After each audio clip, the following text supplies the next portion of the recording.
성경으로 한자를 푸는 떼구의 오집사입니다. 오늘은 벌할 벌자에 대해서 말씀드리겠습니다. 벌하다 이런 뜻이죠.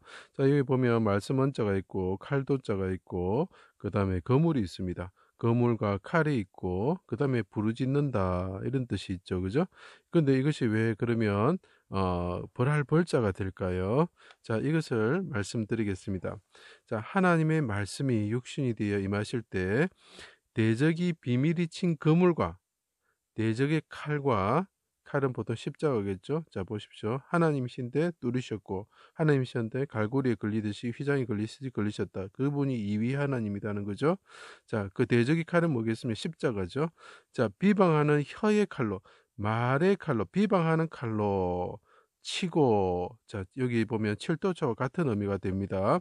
죽음에 이를 때에 내 영혼을 아버지 손에 부탁합니다. 자, 이 눈목조가 옆으로 누운 거죠. 눈이 뭐라 그랬습니까? 자, 하나님의 영이다. 그래 제가 말씀드렸죠. 하나님의 영이 옆으로 눕는다. 그러니까 하나님의 영은 뭐죠? 비둘기죠. 비둘기를 잡는 도구가 뭐죠? 비둘기를 죽이는 도구가 뭐죠? 거물이라는 거죠. 그래서 보면은 제단에 보면은 그 노수로 된 그 거물이 중간에 있고 그 다음에 그 제물을 칼로 잡죠. 칼과 거물은 메시아를 잡는 도구가 되겠죠. 그죠? 그 이제 보통 거물은 또 뭐 성경에 보면은 사슴을 잡을 때도 사용되고 물고기를 잡을 때도 사용됩니다. 그것 다 메시아를 잡는 도구가 되는 거죠. 크게 소리치시고 영혼을 속건제물로 드리기 이르는 거죠. 제단에 그물에 놓은 비둘기 같은 영혼이 떠나셨다. 그러니까 비둘기 같은 영혼을 그물에 대고 이렇게 번제를 보낼 때 드릴 때에 어떻게 됩니까? 죽으셨다. 영이 죽었다. 눈이 옆으로 누운 거죠. 쉽게 말하면 눈이 삼손의 눈이 뽑히듯이 그분이 영이 떠나셨다 이런 뜻이죠. 자, 그것을 좀 더 구체적으로 나타내는 게 신라할 때 라자에 보면 새가 보입니다. 새가 그물에 갇혀 있다, 그죠? 그 그물 라자도 되는 거죠. 백성의 허물과 죄악 때문에 죄라는 뜻이 됩니다. 하나님께 죄를 하나님 때문에 하나님께 죄를 담당하고 대신 징벌과 형벌을 받으셨다. 누가? 말씀이 육신이 되서 오신 분이 있는데 그분이 칼에 의해서 그 다음에 대적의 그물에서 죽으실 때 그분이 크게 부르짖으시고 크게 부르짖어 죽으셨는데 대적이 말의 칼로서 뼈를 찌르는 칼로서 말로서 그분을 비방하였다. 근데 그 비방하고 그분이 십자가에서 죽으시는 게 뭐 때문이라고요? 죄를 담당하시고 징벌과 형벌을 우리를 대신해서 그분이 받으셨다는 거죠. 그때 그분이 하나님께 부르짖어서 아버지 내 영혼을 아버지 손에 부탁합니다. 영혼을 속건제물로 내 영혼을 드립니다. 이렇게 말한 거죠. 이분이 말씀을 부르짖고 죽으실 때 그분은 우리를 위해서 징벌을 받으신다는 거죠. 그래 벌할 벌자가 되는 것입니다. 그때 그분이 어떻게 하셨습니까? 그들의 죄를 용서하여 주십시오. 벌하지 마십시오. 그들이 알지 못합니다. 용서하여 주십시오. 하면서 범죄자를 위해서 그들의 죄를 용서해 달라고 기도하였다.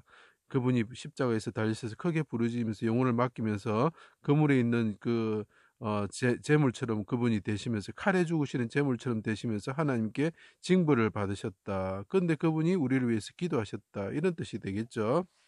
자, 대적이 친 그물에 죽게 되었으니 구원하여 주시고 그 그물에 그들이 잡히게 해달라고 하는 그 다윗이 또 기도합니다.